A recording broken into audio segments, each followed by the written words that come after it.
Mga kabayan, kung gusto niyo ng inyong halaman ay tubuan ng mga sanga na 2, 3 o higit pa, ay ganito ang inyong gagawin. Ating puputulan yung pinakadulo o talbos ng ating halaman katulad nitong rubber tree at yan ay magkakaroon ng maraming sanga. Yan, katulad nito mga kabayan, puputulin natin ang ating kuko. Yan. At ang magiging resulta niyan after 2 months or 45 days, magkakaroon ng 2 suloy. At ako ay may mga ipakikita na sa inyong ebidensya at hindi lang rubber tree at iba't iba pang mga halaman. O yan mga kabayan, kita niyo nung aking maputol ang mga sanga. Yan ang naging resulta. Kaya naman ay aking pinutol, ay aking minarkot at aking pinadami. Pero habang yung minamarkot, yung mga kabayan, dumadami yung kanyang suloy. Yan o, katulad nito. Yan, 2 putol na yan. Yan ay minarkot ko. Ang kapalit naman o, ang dami ng sanga. Yan o, kita ninyo. Yan. Ito pa, yan. Ito naman black prince na ito. Pinutol ko din dito.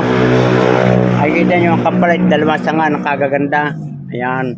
Ganyan lamang ang pamamaraan. Nagpapadami na sanga ng ating mga halaman. Kahit sa mga fruit bearing, mga kabayan, napaka-applicable din ito. Kita nyo ito. Pinutol ko din yan. Oh, ang naging kapalit, ito. 3 sanga yan.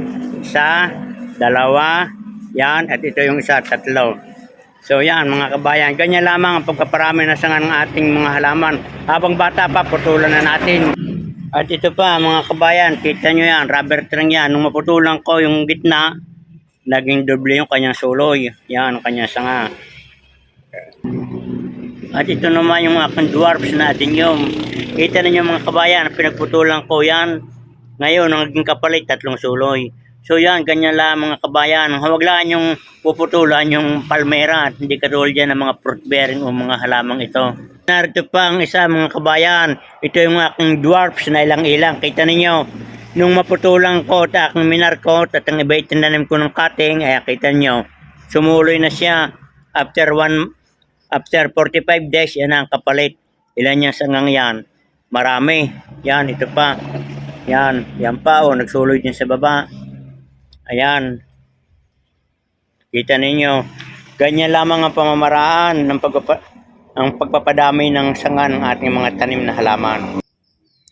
At ito pa mga kabayan, kahit sa papaya, o kita ninyo, nung aking maputulan ang papaya, after 2 buwan, yan o kita nyo, sumanga na ng 2, yan.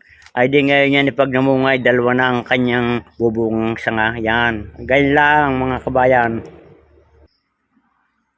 At ito pa ang isa kong pinutulan ng mga sanga mga kabayan. Ito yung ating lemon lime rubber tree, o makikita nyo. Nung aking pinutulan ng sanga, yan.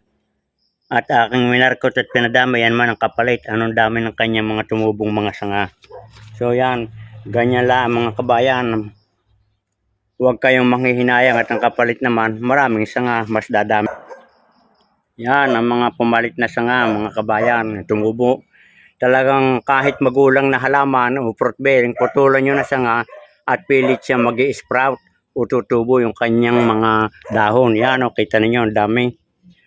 At yan, marami na akong may propagate para dumami yung aking mga similya nitong ating lemon lime rubber tree. So yun mga kabayan, hanggang dito na lamang at sana ay may natutunan kayo sa binahagi ko na pagpaparami ng sanga ng ating mga halaman. Good luck and good health at sana ay nagustuhan ninyo ang binahagi kong ito. Magandang araw kabayan.